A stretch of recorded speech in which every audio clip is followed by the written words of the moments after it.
Assalamualaikum warahmatullahi wabarakatuh. Waalaikumsalam warahmatullahi wabarakatuh.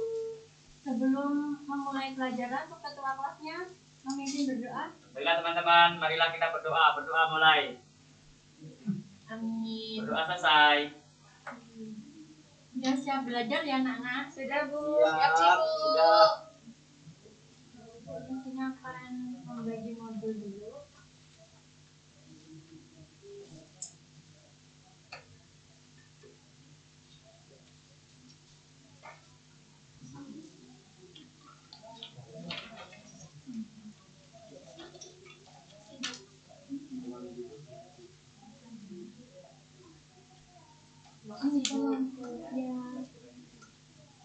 Siapa yang piket? Tolong dong, takut. Saya Bu yang piket.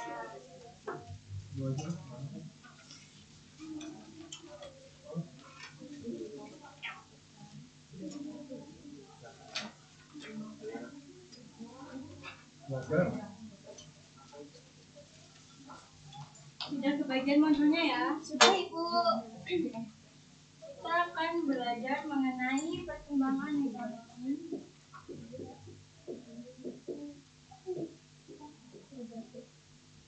Perkembangan ekonomi masa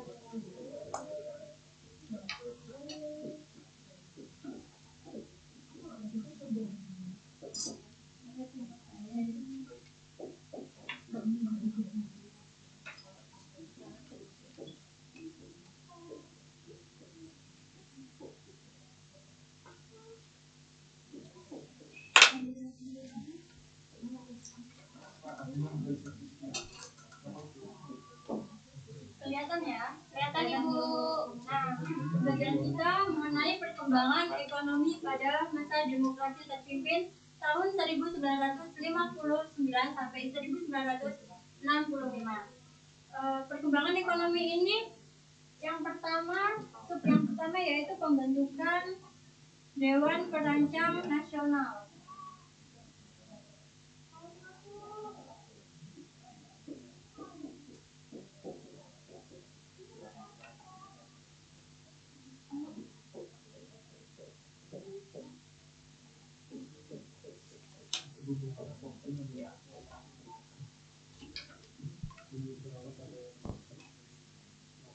Nasional atau yang biasa disingkat dengan Depernas. Nah, Depernas ini dibentuk melalui Undang-Undang Nomor 80 pada tahun 1958.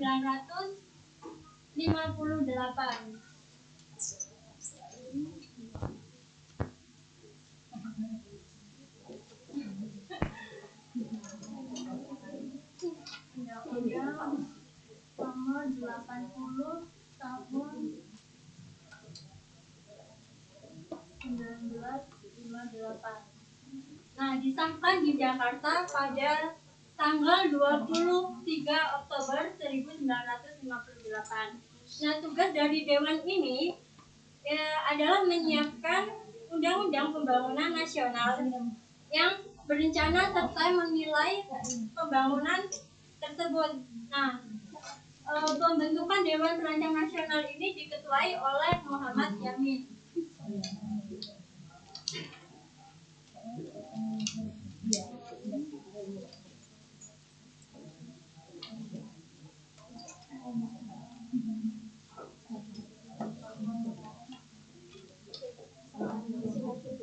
Dari sini ada yang ada ditanyakan? Ini ya gambarnya nih, Muhammad Yamin. Cukup. Ini yang kedua yaitu ada devaluasi mata uang rupiah.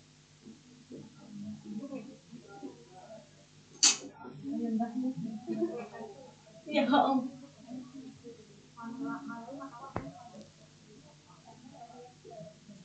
Devaluasi mata uang rupiah ini pada masa demokrasi terpimpin pada tanggal 24 Agustus 1959, pemerintah ini mendevaluasi atau menurunkan nilai mata uang di negara yang tadinya 1.000 dan 500 menjadi 100 dan 50.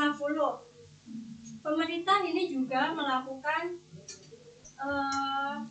pembekuan terhadap bank-bank yang ada di Indonesia yang melebihi batas pencapaian yaitu 25.000. Nah, dari sini ada yang ingin ditanyakan? Saya Bu. Oh iya. Jadi saya mau nanya Bu, apa sih Bu tujuan dari pemerintah itu mengadakan devaluasi mata uang ini? Oke. Sebelum Ibu menjawab, ada yang ingin membantu Ibu menjawab? Oke, Yunda, silakan. Tujuan pemerintah mendevaluasi mata uang. Tujuannya yaitu di sini saya akan menjawab pertanyaan dari Sofia. Tujuannya yaitu revolusi itu diambil biasanya dilakukan dalam rangka memperbaiki neraca pembayaran luar negeri sehingga kurs mata uang asing itu menjadi relatif lebih stabil. Ya, ada lagi yang mau menambahkan? Cukup Bu. Cukup. Oke, Ibu tambahin sedikit ya, yaitu tujuan kebijakan devaluasi dan pembekuan simpanan ini itu untuk mengurangi banyaknya uang yang beredar demi kepentingan dan perbaikan keuangan dan perekonomian Indonesia atau negara. Gimana? Mungkin sudah jelas? Bu, jelas. Kita lanjut ya ke pembahasan yang ketiga, yaitu mengenai deklarasi ekonomi.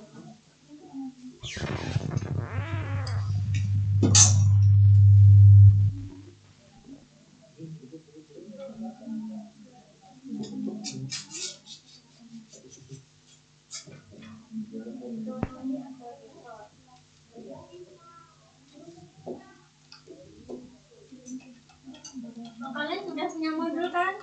Untuk saudari Niko, bacakan yang alinea pertama kok.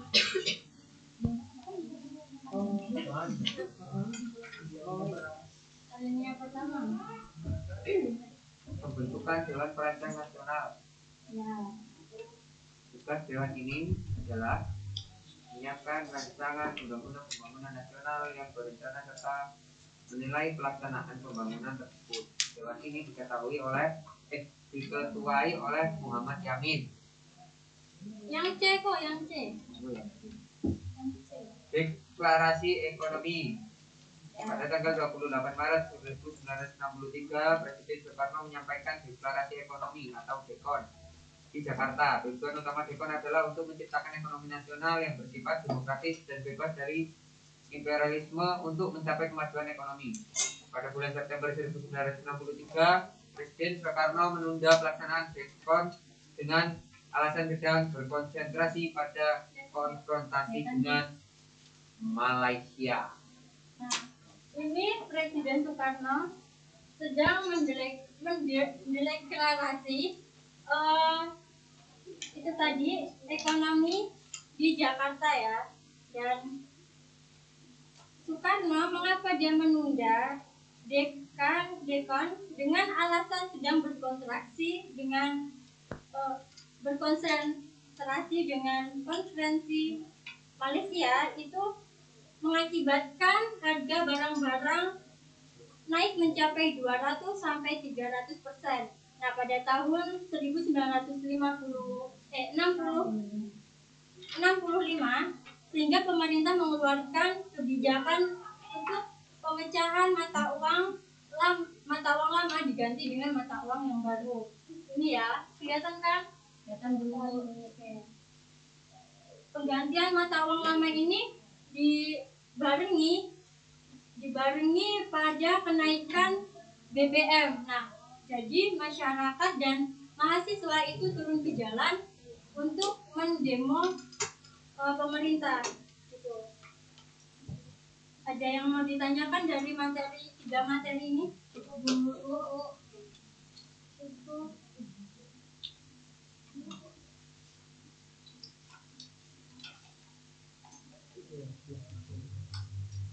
Jika cukup, Ibu minta kepada kalian untuk membagi 3 kelompok.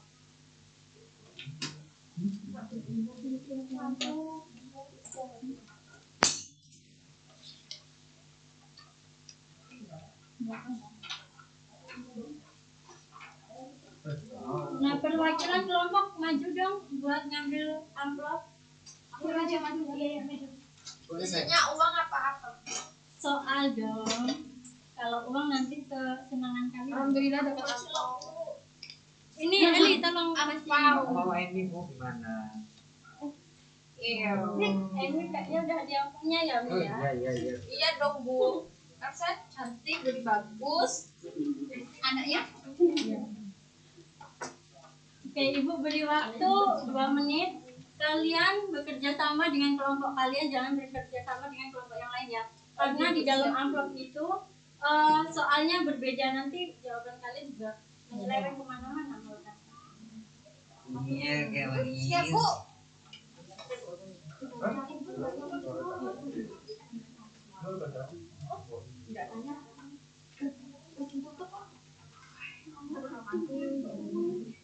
Udah selesai? Sudah Bu. Untuk kelompok 1, silakan. Kita perlu maju. Kan ada di amplopnya. Saya kelompok 1. Ya, silakan.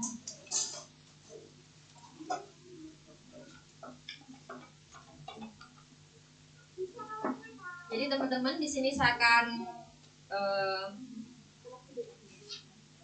menjawab dari hasil diskusi kelompok saya, yaitu mengenai soal apa yang menyebabkan kondisi ekonomi negara semakin memburuk di masa demokrasi terpimpin. Jawabannya adalah karena adanya inflasi pemberontakan dalam negeri hingga konfrontasi dengan Malaysia. Bagaimana Ibu? Ya, beri aplaus buat kelompok 1. Yeay! Kelompok 2, silakan.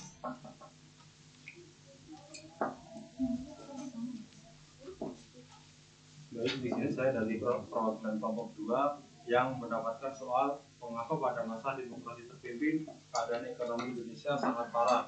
Jawabannya yaitu adalah yang pertama karena adanya kekacauan politik pada masa demokrasi liberal, dan kemudian karena Insinyur Soekarno menolak pembentukan federasi Malaysia sehingga tidak memberikan pinjaman kepada Indonesia.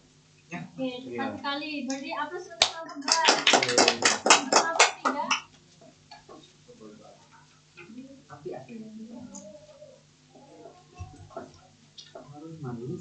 Baik, di sini saya mewakili dari kelompok 3, yaitu bagaimana kondisi ekonomi bangsa Indonesia pada masa demokrasi terpimpin. Jadi kondisi Indonesia itu sangat stabil. Hal tersebut dapat dibuktikan dengan sejumlah permasalahan yang ada, seperti inflasi yang tinggi, lalu menipisnya cadangan devisi, lalu yang ketiga kegiatan ekspor dan impor yang macet sehingga naiknya harga kebutuhan pokok masyarakat seperti saat ini, yaitu minyak. Terima kasih. Baik, beri aplaus. Bagus banget ternyata. Ada yang mau menyimpulkan dari materi yang Ibu bagikan? Saya Bu. Ya, silakan. Jadi kesimpulannya ini, dalam bidang ekonomi, Presiden Soekarno ini mempraktikkan sistem ekonomi terpimpin. Presiden secara langsung terjun dan mengatur perekonomian. Pemusatan kegiatan perekonomian pada satu tangan ini berakibatkan penurunan kegiatan perekonomian. Terima kasih. Oke, Ibu cukupkan ya pertemuan kali ini. Ibu akhiri. Wassalamualaikum warahmatullahi wabarakatuh. Waalaikumsalam.